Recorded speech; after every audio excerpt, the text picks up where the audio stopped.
आप सबको मेरा नमस्कार। आज बहुत बड़ा पर्व है सरस्वती पूजा का, उसके लिए मैं आप सबको बधाई देती हूँ, शुभकामनाएं हैं और ईश्वर से प्रार्थना है कि माँ सरस्वती हम सबको अपना आशीष बनाए रखें। विद्या की देवी हैं सरस्वती, विद्या और विवेक का संचार हो, यही प्रार्थना है।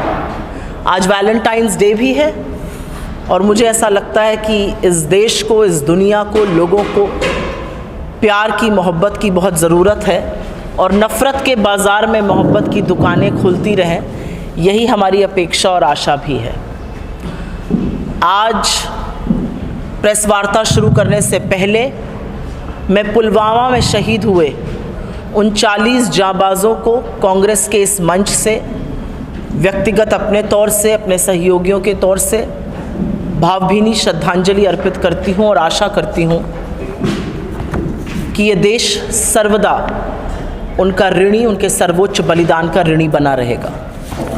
आपके बीच आना आज एक विशेष प्रेस वार्ता के कारण हुआ है और इस प्रेस वार्ता में हम चर्चा कर रहे हैं 10 साल अन्याय काल की।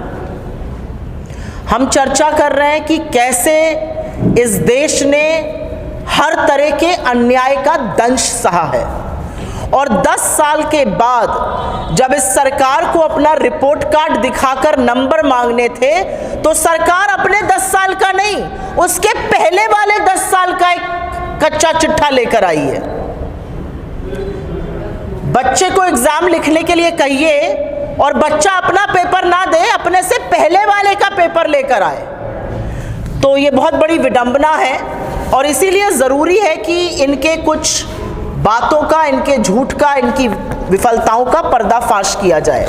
एक वाइट पेपर लाया गया, ये white paper is full of lies, झूठों से भरा हुआ एक वाइट पेपर आया और असलियत यह है कि अगर ये भाजपा ने निकाला होता तो इसको कचरे के डब्बे में डाल दिया जाता। इसीलिए भारतीय जनता पार्टी ने षड्यंत्र रचकर मिनिस्ट्री ऑफ फाइनेंस के उन ब्यूरोक्रेट से इस पेपर को निकलवाया जिन्होंने पहले की सरकार में भी नौकरी करी है, उनके साथ सेवा दी है। तो सरकारी कर्मचारियों को, ब्यूरोक्रेट्स को अपने ही पिछली सरकार में किए हुए काम की अवमानना करने के लिए मजबूर किया गया। तो आज सवाल यह है कि ये सिर्फ अंडरमाइनिंग ऑफ ब्यूरोक्रेसी नहीं है, ये प्रजातंत्र में एक बहुत गंभीर समस्या की शुरुआत हुई है। लेकिन क्योंकि 10 साल का फलसफा है तो 10 साल की बात ही कर लेते हैं। 2014 से 2024 तक क्या क्या हुआ है 10 सालों में? 10 सालों में इस देश में बेरोजगारी बढ़ी है, महंगाई बढ़ी है, आर्थिक असमानता बढ़ी है, गरीबी बढ़ी है, कर्जा बढ़ा है, रुपया घटा है, आय घटी है, बचत घटी है। लेकिन आपको सिलसिलेवार तरीकों से कुछ चीज़ें बता देती हूँ और उसके बाद उस पर हम ज़्यादा बड़ा डिस्कशन कर लेंगे।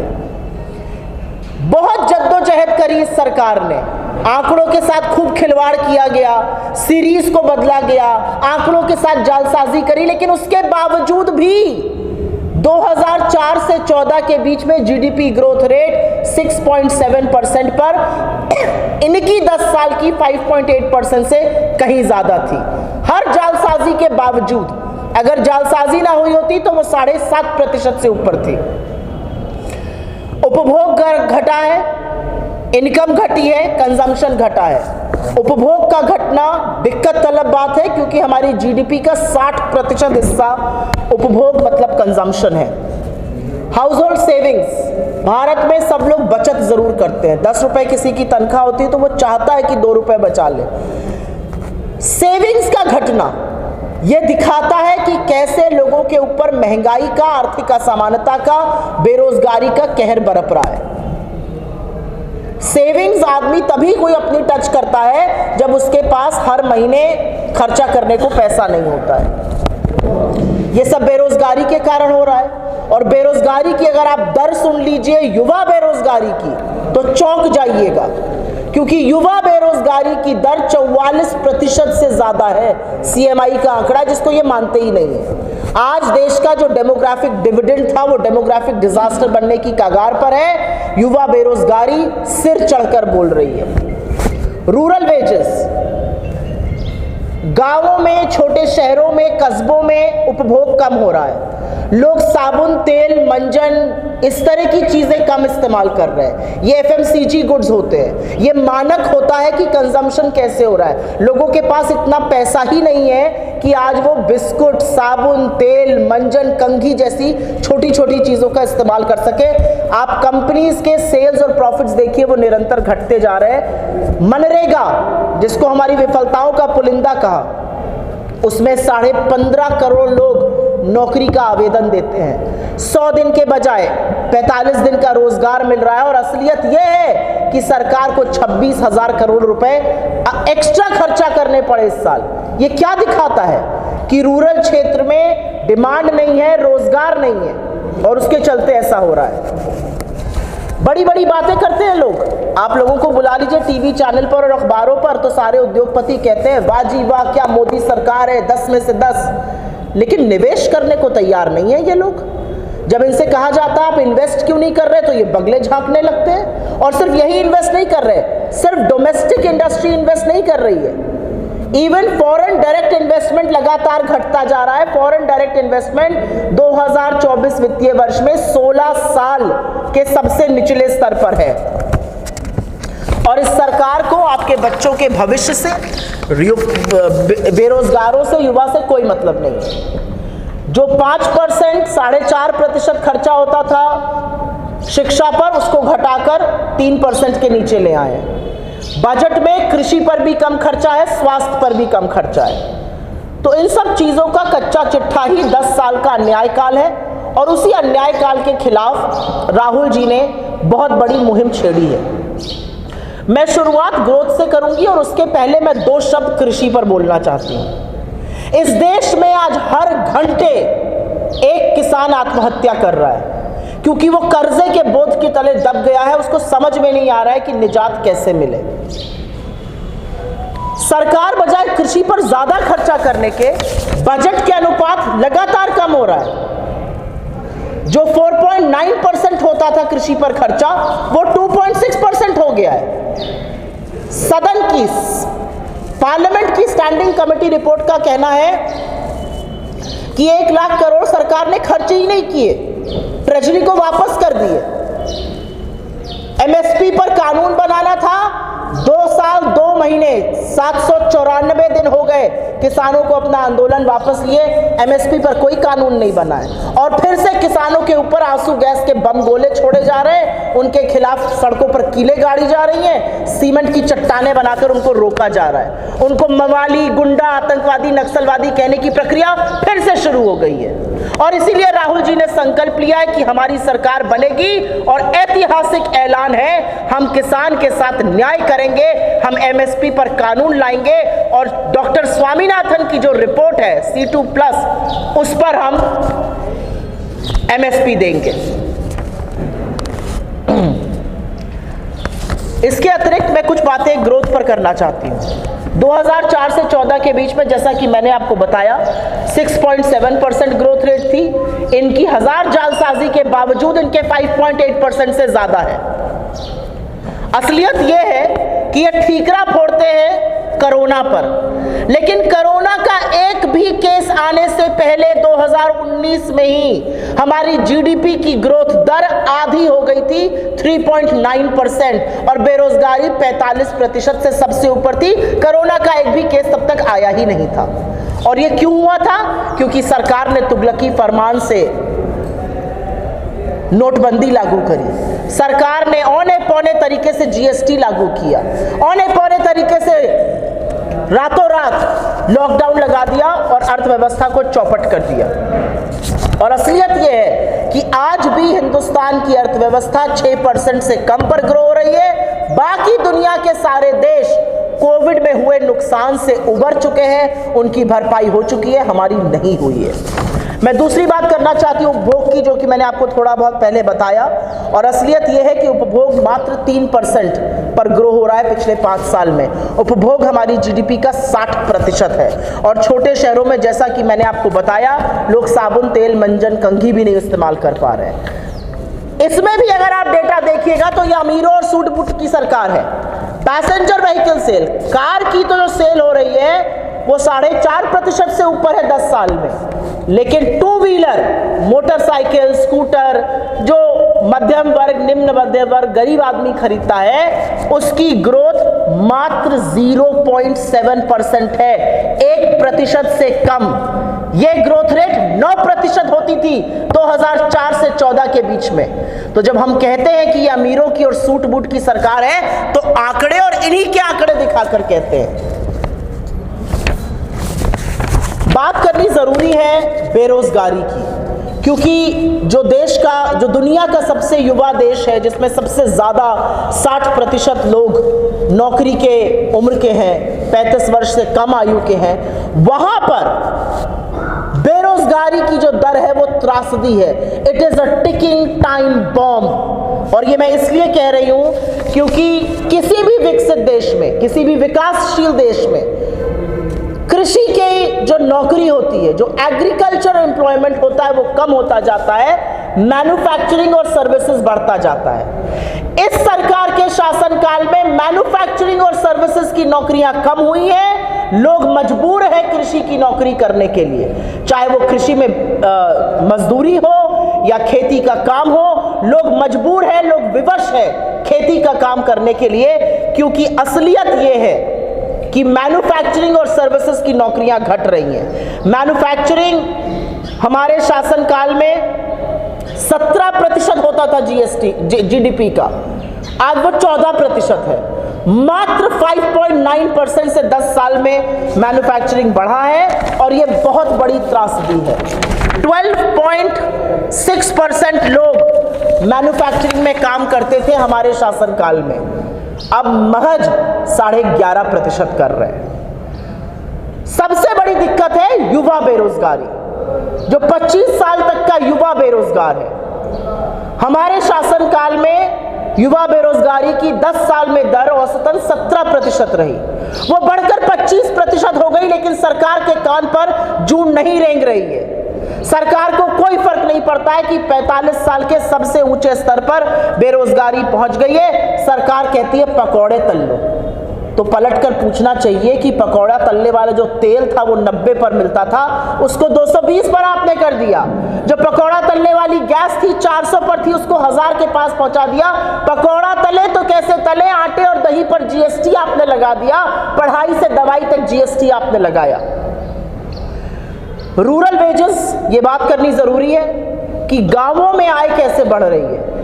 महज 1%, only 1% per year net of inflation I rural India में बढ़ रही है, जबकि इन्फ्लेशन 6% से लगातार ज्यादा रह रहा है।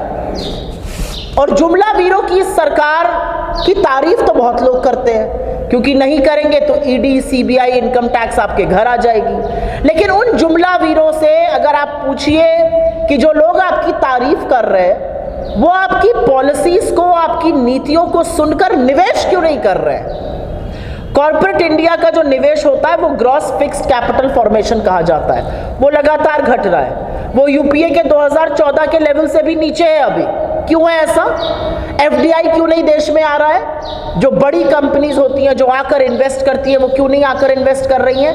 As a percentage of the GDP FDI UPA के शासनकाल से नीचे है।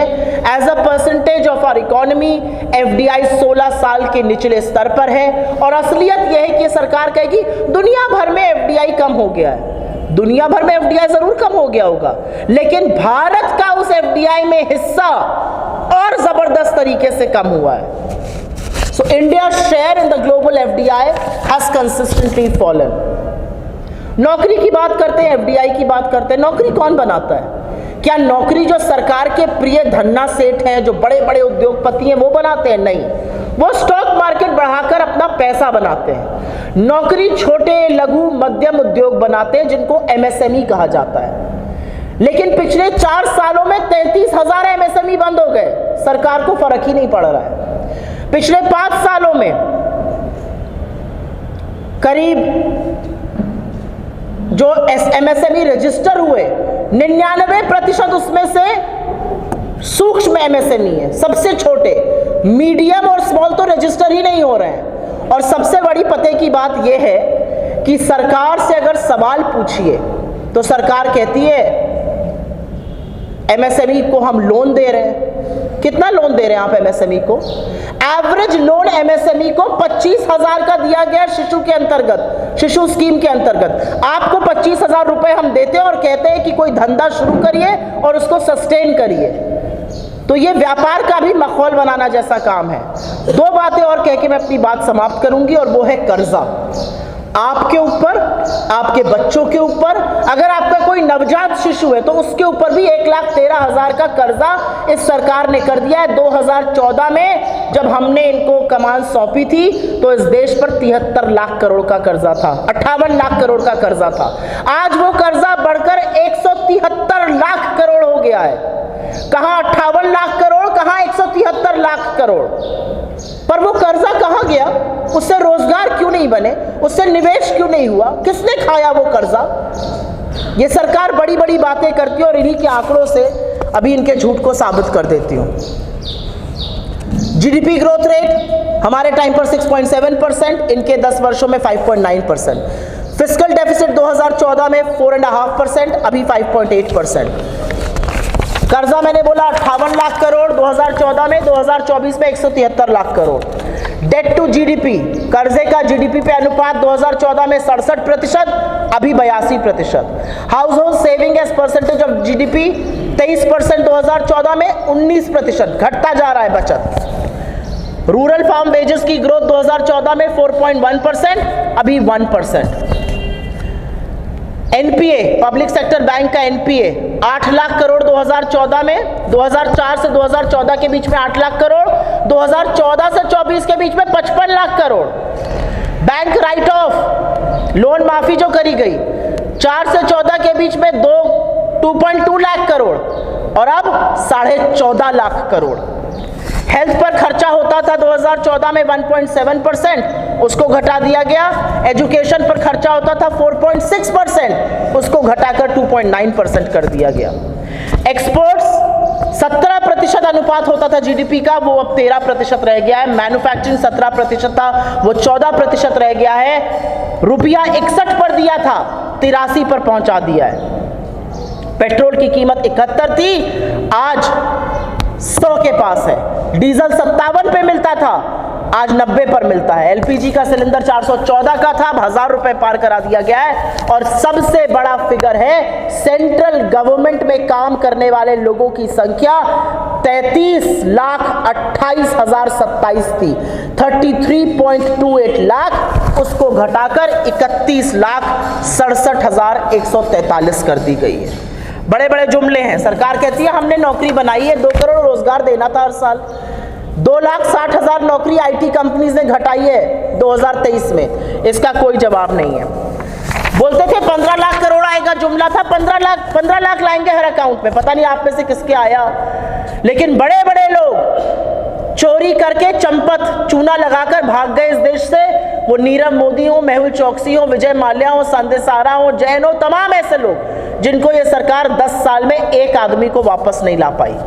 2022 तक हम फार्म इनकम डबल कर देंगे, 27 रुपए कमा रहा है आज किसान।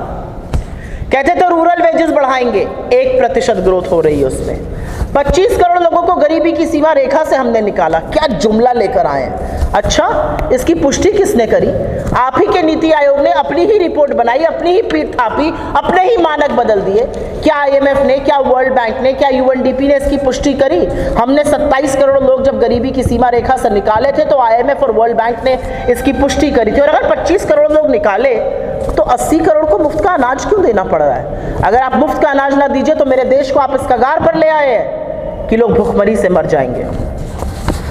कहते हैं 7 आईआईटीज बनाए, 16 ट्रिपल आईटीज बनाए और वेकेंट पोजीशन कितनी है? 9500 आईआईटीज की वेकेंट पोजीशन है।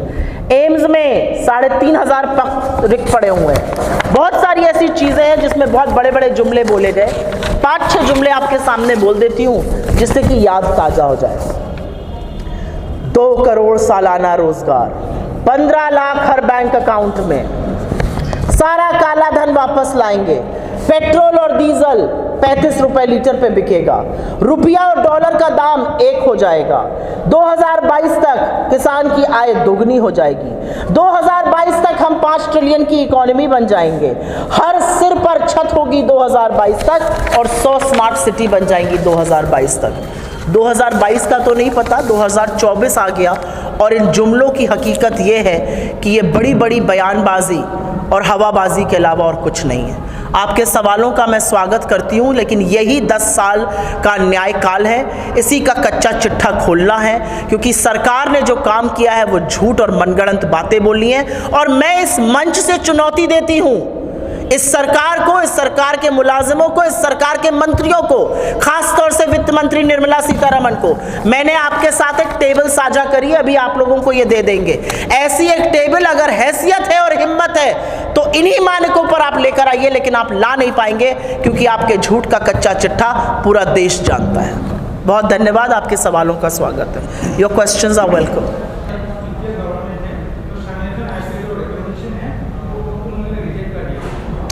मैं डॉक्टर स्वामीनाथन की रिकमेंडेशंस पर 2 शब्द बोलना चाहती हूँ। डॉक्टर स्वामीनाथन को अभी अभी भारत रत्न दिया गया है। डॉक्टर स्वामीनाथन मुझे लगता है हरित क्रांति के इस दुनिया में ही नहीं, इस देश में ही नहीं, इस दुनिया में ध्वजवाहक थे। He was the flag bearer and it was his expertise along with the government of the days policies, जिसके चलते देश में हरित क्रांति आई। डॉक्टर स्वामीनाथन ने C2+ का फॉर्मूला दिया था। इस सरकार ने सुप्रीम कोर्ट में लिखित हलफनामे में कहा हम C2+ नहीं लिखा सकते। इस सरकार ने सरकार में आते ही 2014 में सारे राज्यों को चिट्ठी लिखकर कहा अगर आपने MSP से ज्यादा पर खरीद करी, बोनस दिया, तो हम आपसे अनाज नहीं खरीदेंगे। इस सरकार ने काले कृषि कानून लाए, जिसके चलते 750 किसानों की शहादत हुई। 794 दिन हो गए किसान आंदोलन बंद हुए, अभी तक उस समिति ने क्या किया पता ही नहीं है। आज जब हम चुनाव के मुहाने पर हैं, किसान पूछ रहे हैं क्या हुआ, तो एक नया फ्रॉड बोला जा रहा है। सरकार कह रही है अगर MSP का कानून आ गया, जो राहुल जी ने वादा किया आएगा, तो 11 लाख करोड़ खर्च हो जाएंगे। तो इसमें कौन सी बड़ी बात है? सर्वप्रथम 2 बातें सुन लीजिए, और ये सुननी जरूरी है। MSP का कानून एग्रीकल्चर मार्केट में मूल्य की स्थिरता, प्राइस स्टेबलाइजेशन के लिए होता है। वो इसलिए होता है क्योंकि हमारा एग्रीकल्चर मार्केट जो है वो एसिमेट्रिकल है, इम्परफेक्ट है, और MSP से नीचे की खरीद ना हो, इसलिए MSP का कानून होता है। सरकार सारा अनाज नहीं खरीदती है, सरकार अनाज का कुछ अंश खरीदती है अपने बफर स्टॉक के लिए, बाकी अनाज मार्केट में खरीदा जाता है। MSP एक फ्लोर प्राइस लगा देता है कि बाकी जो मार्केट प्राइस है वो उसके ऊपर हो। तो जो धन्ना सेठ हैं, अगर इनकी क्रॉप घट गई, इनकी क्रॉप का पैसा डूब गया या इनकी क्रॉप का मूल्य गिर गया, तो वो कम पर खरीद कर स्टॉक करके बाद में ज्यादा बेचकर मुनाफा ना कमाए, वो एक फ्लोर प्राइस लगा देता है। ये किसान को सुरक्षित करने के लिए है। तो सर्वप्रथम तो 11 लाख करोड़ लगने नहीं है, पहली बात। और दूसरी बात मैं जानना चाहती हूं, जब 14.5 लाख करोड़ की कर्जा माफी करी अपने सूट बूट के मित्रों की, तब ये चिंता नहीं सामने आई। कॉर्पोरेट टैक्स काटकर 32% से 22% किया, नुकसान झेला 4.5 लाख करोड़ का, तब ये चिंता सामने नहीं आई। ये चिंता तब सामने आई जब किसान की असलियत सामने आई, जब किसान के हक और हुकूक की बात सामने आई। आपकी बात का मेरे पास सिंपल जवाब यह है कि आज कृषि पर जिस तरह के टैक्स लग रहे हैं, आज खाद पर GST है, आज कीटनाशक पर GST है, आज किसान के जो उपक्रम है उस पर GST है, जो डीजल 57 का मिलता था वो 90 पर मिल रहा है, और MSP पर जो परसेंटेज इंक्रीज हुआ है वो उतना हुआ नहीं जो UPA के टाइम पर है। इसलिए जरूरी है ये कानून लाना, और इसलिए हम सुनिश्चित करेंगे कि ये कानून आए।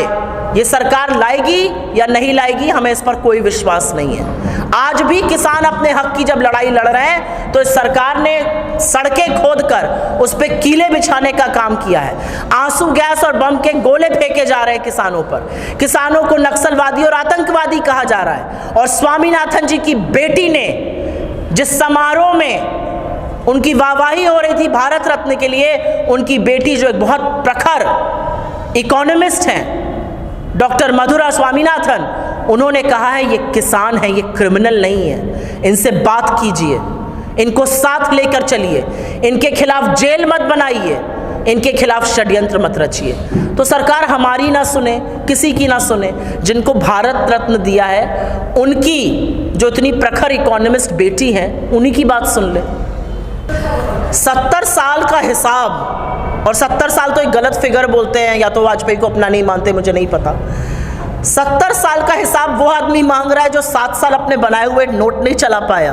क्या गजब बात है। 2000 रुपए का नोट आया था, 7 साल पहले ही वापस कर लिया गया, वो आदमी 70 साल का हिसाब मांग रहा है। कहां पर आपने कीर्तिमान स्थापित किया, आप मुझे बता दीजिए।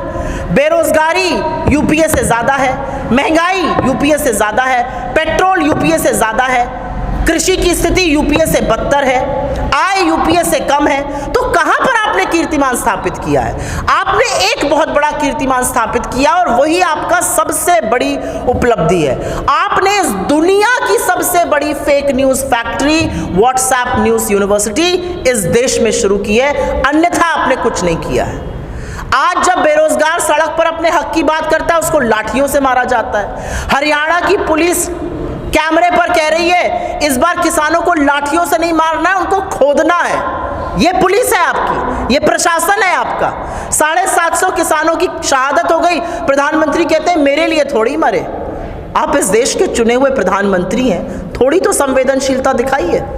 तो मुझे ऐसा लगता है कि सरकार का रिपोर्ट कार्ड का कोई भी फिगर आप उठा लीजिए और कोई भी क्षेत्र उठा लीजिए और उस पर चर्चा हो जाए।